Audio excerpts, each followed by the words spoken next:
Olá, meus irmãos e minhas irmãs, a paz do Senhor. Está começando mais uma edição do programa Escola Bíblica Dominical. Este programa que tem como objetivo levar até onde você está uma porção do estudo bíblico da Palavra de Deus através das revistas bíblicas CPAD.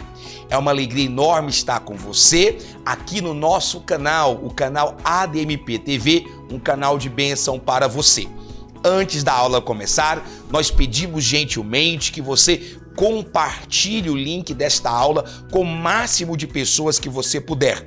Não custa nada, não paga nada, a aula é gratuita e aberta para todos vocês. Então, envie pelo WhatsApp, pelo Instagram, pelo Facebook, pelo Telegram, por todas as redes sociais que você tem acesso.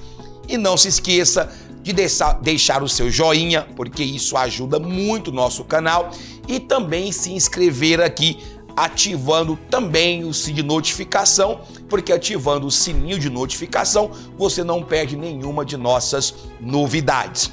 Bem-vindo e bem-vinda, está começando o programa Escola Bíblica Dominical.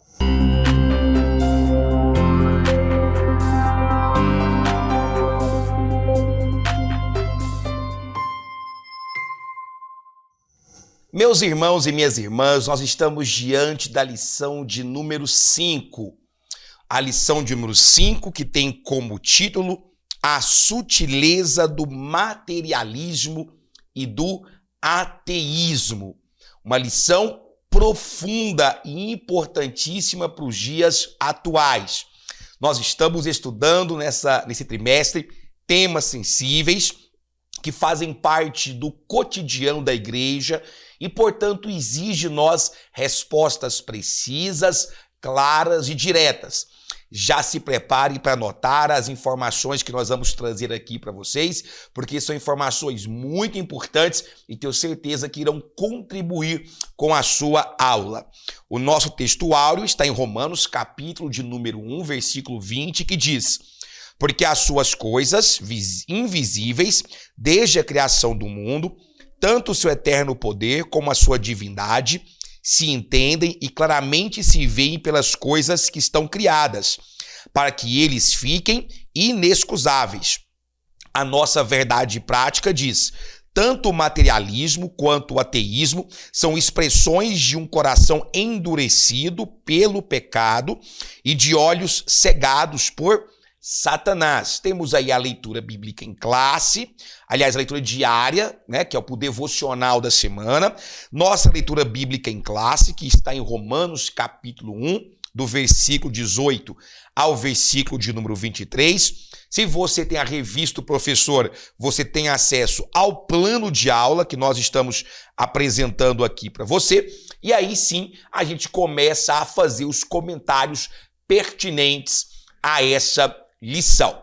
Muito bem, nós vamos falar nessa aula sobre a questão do materialismo e do ateísmo, que, como a lição deixa bem clara, são, na verdade, faces da mesma moeda. Essas duas correntes têm tido um crescimento muito grande na sociedade em que nós vivemos, principalmente devido ao acesso que as pessoas têm aos chamados cursos superiores. Então, essa facilidade de acesso à universidade, a outros livros e também a facilidade com que as pessoas propagam as suas ideias através das redes sociais tem feito com que haja um crescimento relevante das chamadas correntes ateístas ou neoateístas ou aquelas correntes que se consideram materialistas. E aí, nós não vamos entrar nessa pré-aula, inclusive nas diferentes definições de ateísmo ou diferentes definições ou classes de materialismo, porque senão a gente vai ficar bastante tempo em cima disso, e é um tempo que nós não temos. A nossa pré-aula, ela tem como objetivo te dar um vislumbre geral e um norte do que você precisa ou deve comentar em sua aula e também apresentar para você a interpretação e o credo assembleano que nós temos em relação a essas temáticas.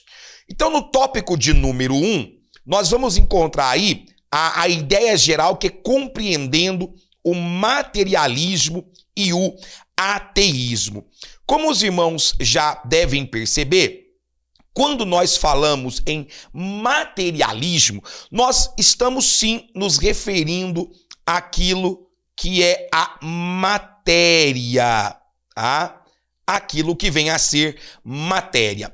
Mas o que é matéria? Eu vou até colocar um pouco aqui mais forte para os irmãos poderem enxergar melhor, não é?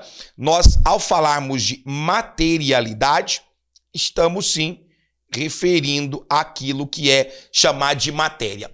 E o que é matéria? Bom, nós temos uma certa dificuldade em conceituar matéria dentro da ciência, mas uma definição pedagógica que é rasa, mas que satisfaz aí, de certa maneira, a ciência, é que matéria é tudo aquilo que possui certa massa e ocupa lugar no espaço em que nós estamos inseridos, tá?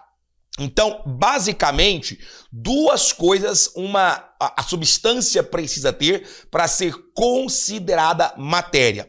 Ela precisa ter massa e, além disso, ela precisa ocupar lugar no espaço, tá? Ela precisa ocupar lugar no espaço. Tudo aquilo que tem massa, o que é ter massa? Aquilo que você mede com a balança, tá? Gramas, quilos, centiquilos e assim por diante, nós chamamos de massa, ok? Então, até meio que redundante, porque parece uma cobra correndo atrás do próprio rabo. Se perguntar o que é matéria, diz que é aquilo que tem massa. Se perguntar o que é massa, diz que é aquilo que mede o tamanho da matéria, né? Mas, enfim, a massa também não vai ter um conceito muito claro dentro da física. Mas, em geral, materialismo está girando, gravitando em torno de matéria.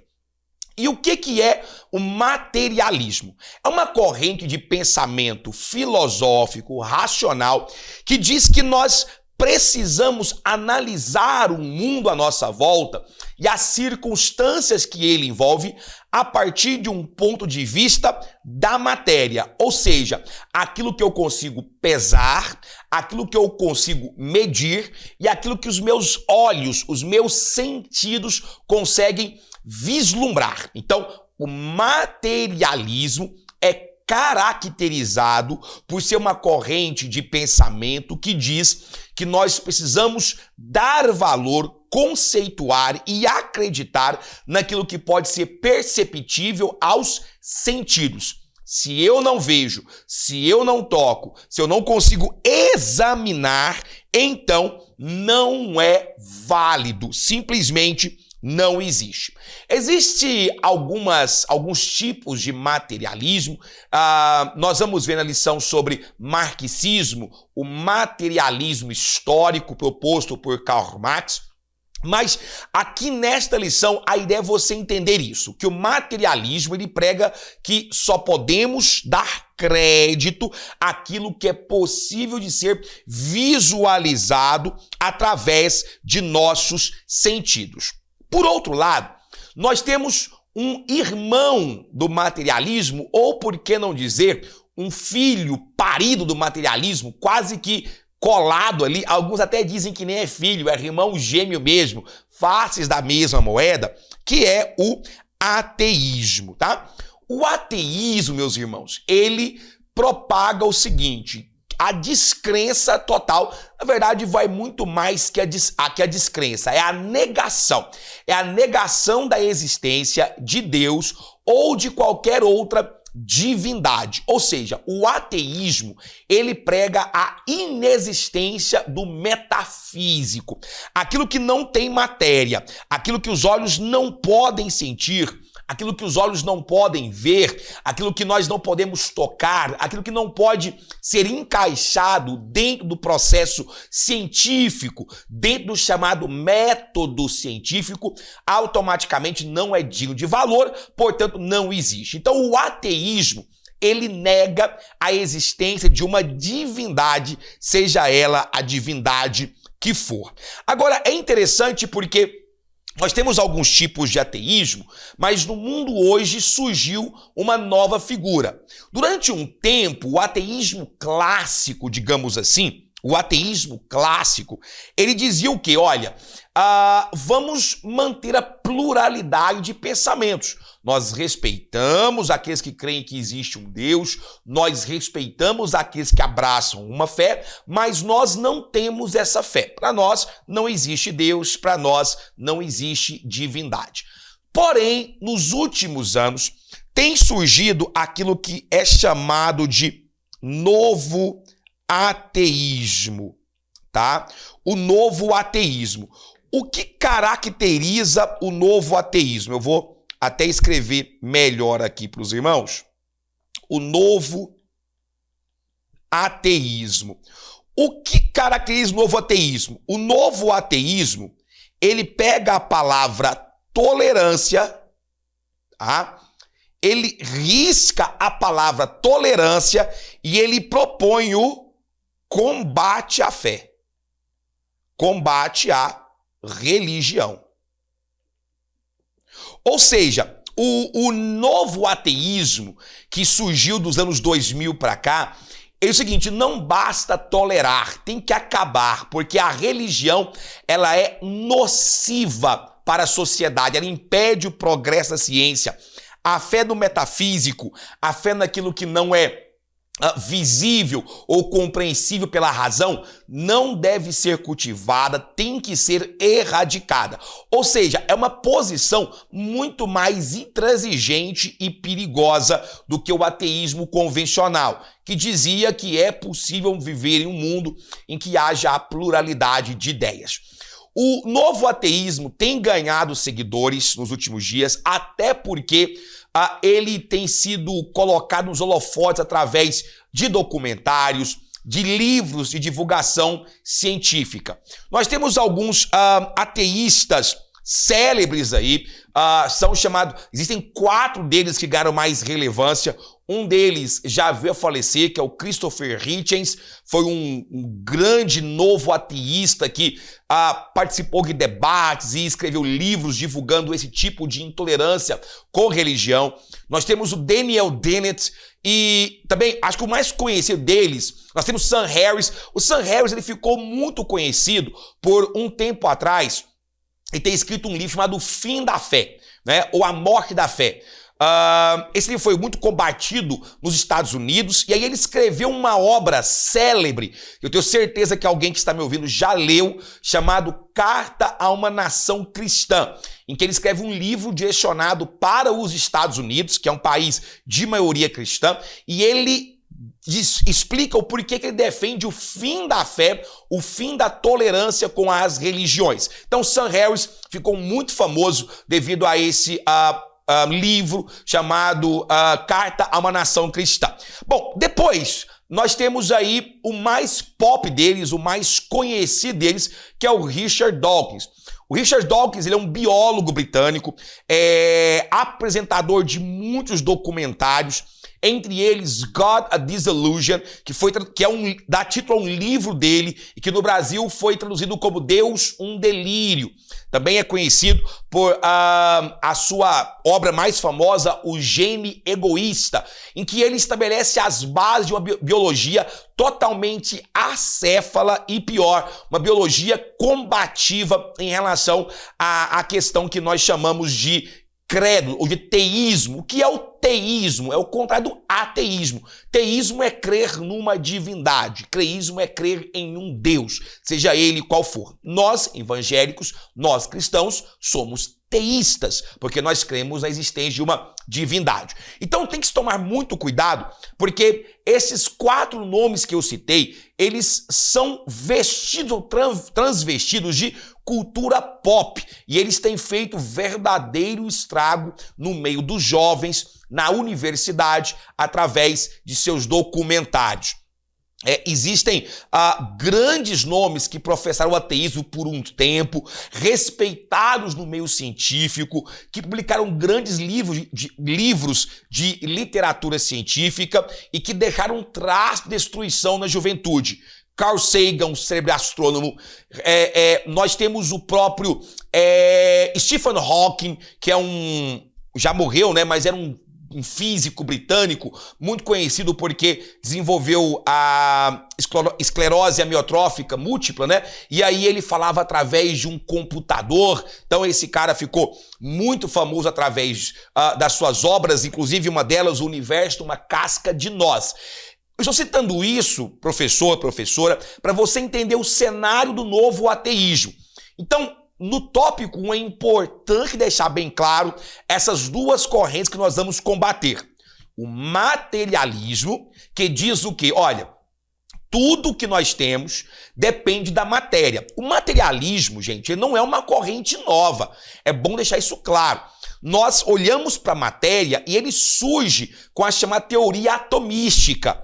Quem fez o ensino médio aí, ou universitário vai lembrar que a teoria atomística ela foi proposta lá por Leucipo, muito tempo atrás, ainda na época áurea da Grécia, em que Leucipo e Demócrito, eles propõem a ideia de que o átomo seria a menor partícula, inclusive indivisível, que formaria tudo que nós chamamos de mundo visível, que nós conhecemos com os nossos olhos.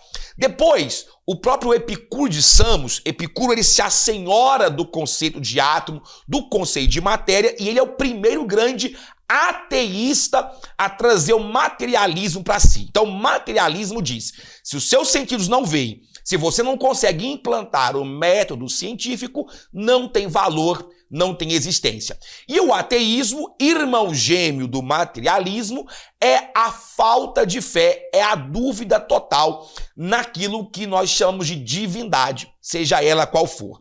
A diferença entre o ateísmo clássico e o novo ateísmo é que o ateísmo clássico, ele propunha um mundo compartilhado com a religião, em que as pessoas têm liberdade de crer ou não, enquanto que o novo ateísmo propaga o fim da religião, a não tolerância, porque a religião, ela vai promover uma falta de progresso, um retrocesso na mente humana. Posto isso, vamos ao tópico 2, as raízes do materialismo e do ateísmo. Eu separei aqui para os irmãos pelo menos 4 motivos pelo qual o mundo hoje atravessa um crescimento do ateísmo e do materialismo. 4 razões seculares e algumas razões bíblicas que nós entendemos sobre isso, porque o tempo todo nós vamos estar trabalhando juntamente com os irmãos em relação a isso. Bom, vamos lá. O primeiro motivo que nós temos para essa proliferação do materialismo e do ateísmo, se o irmão quiser pontuar aí, eu vou ficar bastante agradecido, é a dificuldade em imaginar vou escrever aqui, ó. Dificuldade em imaginar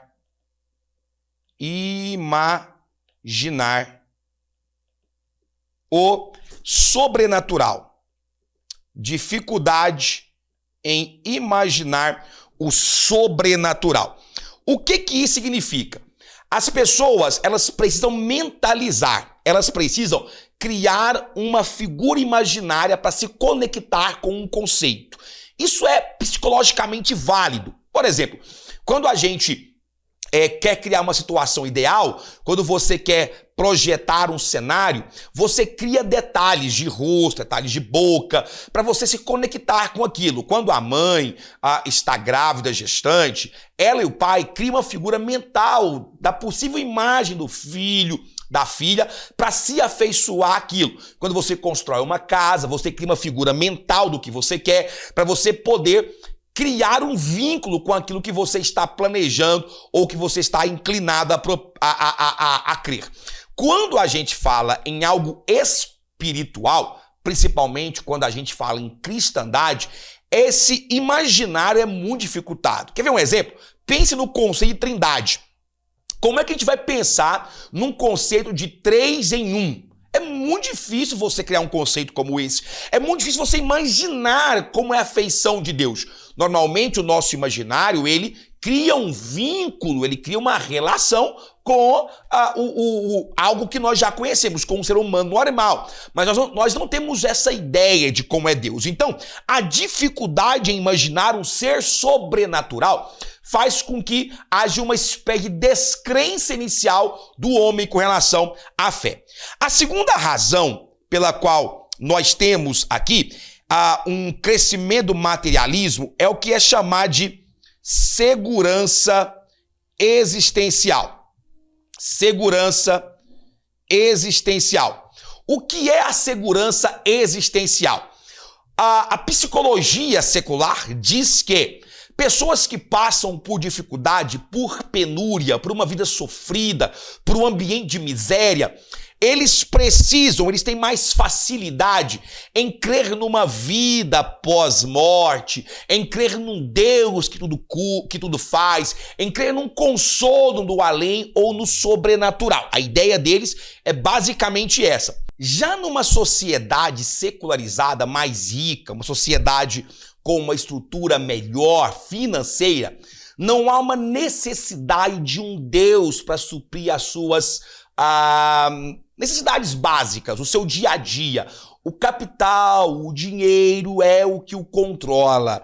Então, de certa maneira, um exemplo disso são os países escandinavos, que são países que possuem uma estrutura social mais avançada, possuem mais riquezas, desigualdade social menor, portanto, não precisam tanto de um Deus que consola. Ou seja, basicamente a ideia de que quanto mais pobre, quanto mais miserável, mais crente, mais fácil de crer em uma divindade. Uma outra ideia que eles colocam para a razão pela qual tem crescido o número de ateus é exatamente o convívio com ateus. Tá? Antigamente as pessoas elas tinham medo de se declarar ateu, com medo do preconceito. Hoje não, hoje elas se declaram abertamente e automaticamente as pessoas passaram a conviver com mais ateus declarados nas redes sociais, na grande mídia, na universidade, e isso faz com que essas pessoas sofram uma influência maior, sejam mais expostas, digamos assim, a pensamentos ateístas. E por fim, uma propensão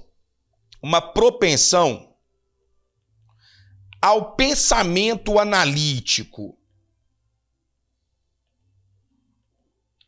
Ao pensamento analítico. O que é o pensamento analítico? É o pensamento racional, é o pensamento da ciência, o método cartesiano de método científico, de observação, de experimentação, tá? de você reproduzir aquilo que foi experimentado, foi observado em laboratório.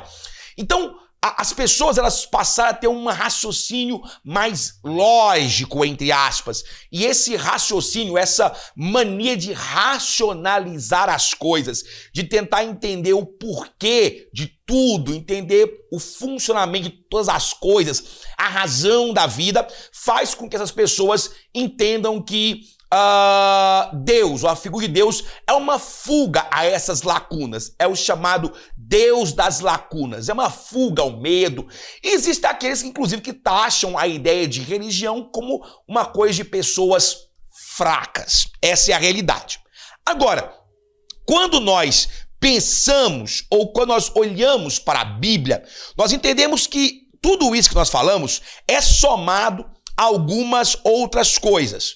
Primeiro, que o materialismo, ele cega o homem, o apego à matéria, o apego às coisas terrenas, o apego àquilo que chama-se riqueza, ele cega o homem diante da providência de Deus.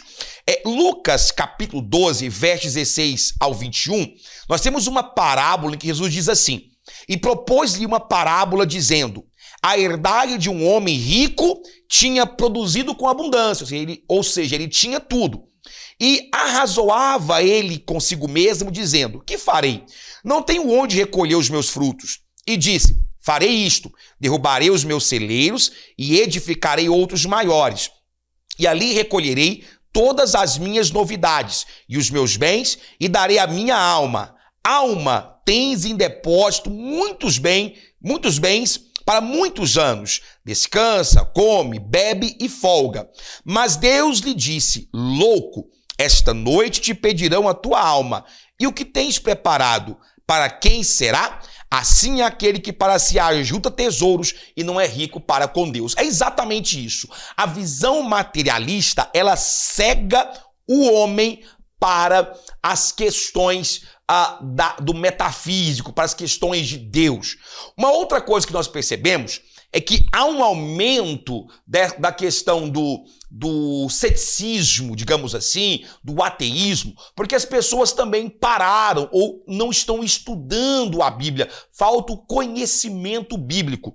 Oséias capítulo 4, verso 6, a Bíblia diz: meu povo foi destruído por falta de conhecimento. Nós precisamos defender a nossa fé, mas para defendermos a nossa fé, nós precisamos conhecer a Bíblia. Não é ficar usando aqueles argumentos, né, de você, a Bíblia é assim porque é o livro de Deus, é a palavra de Deus e ponto final. Não, mas é entender que existe uma lógica, que existe uma razão nisso que nós estamos falando.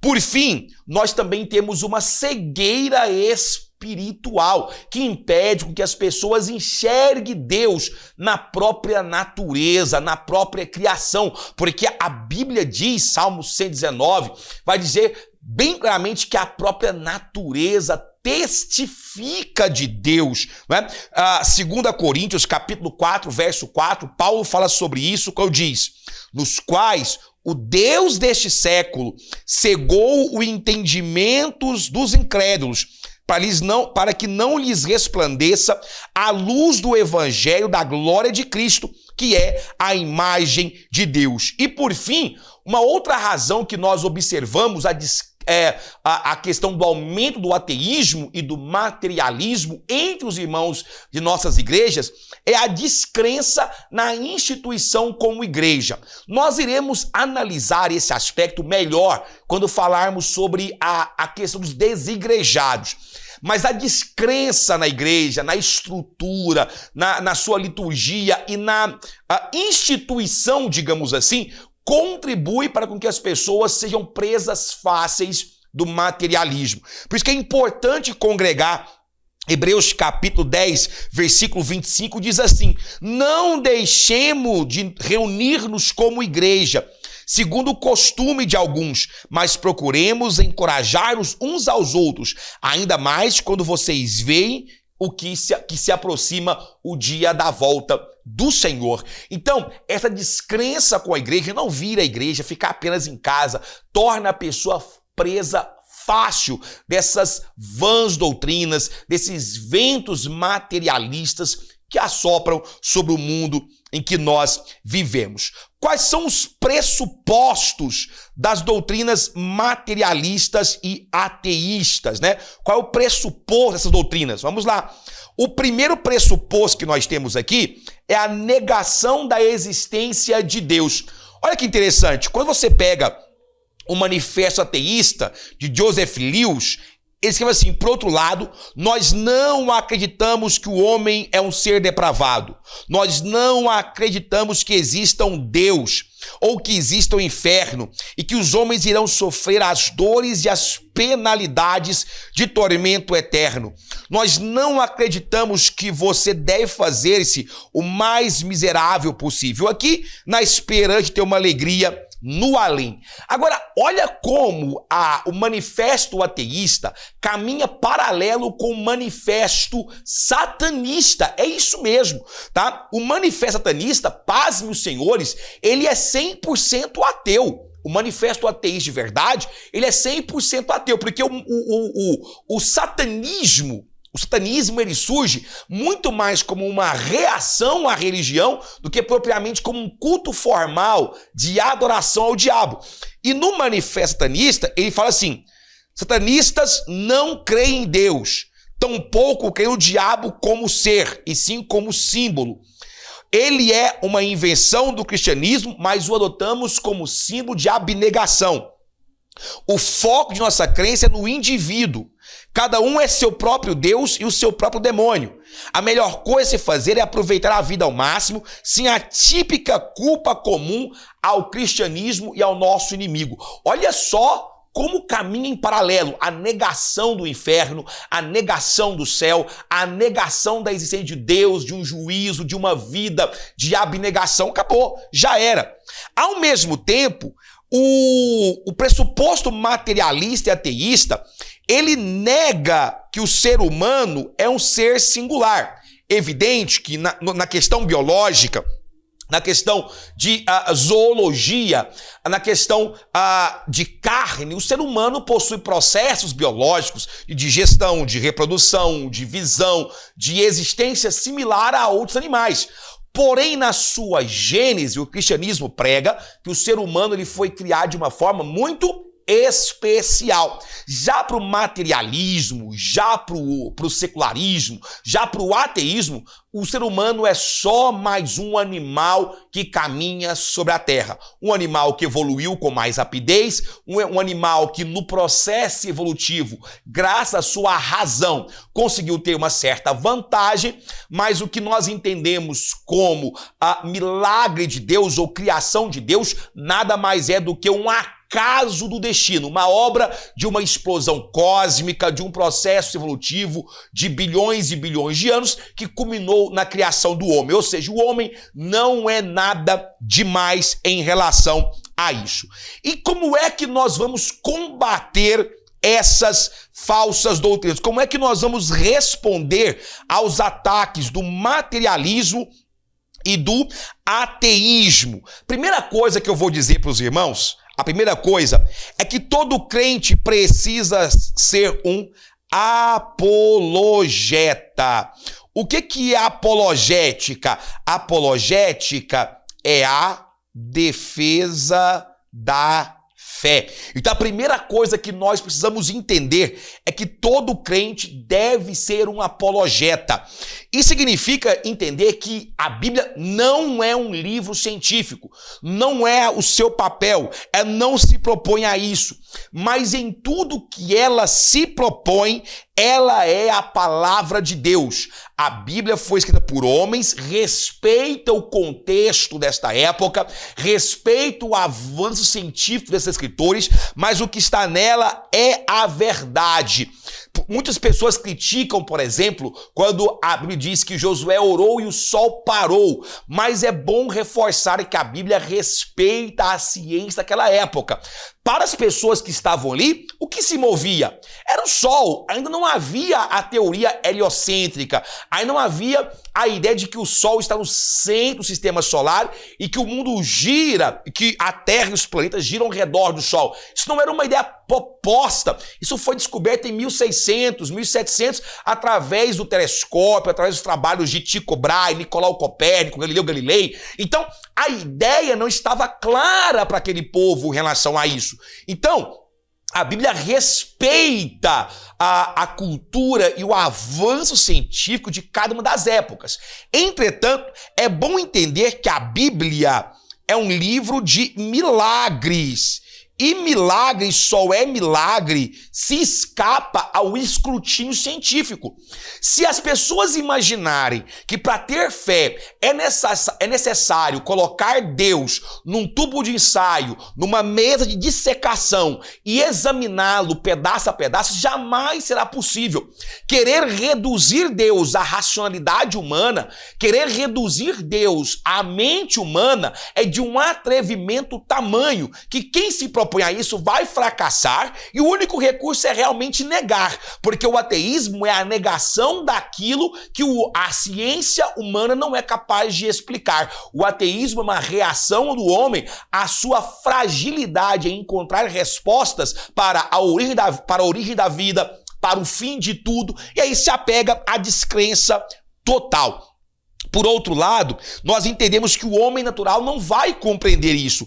Paulo fala sobre isso em 1 Coríntios 2, 14 a 16. Ora, o homem natural não compreende as coisas do Espírito de Deus, porque lhe parecem loucuras e não pode entendê-las, porque elas se discernem espiritualmente.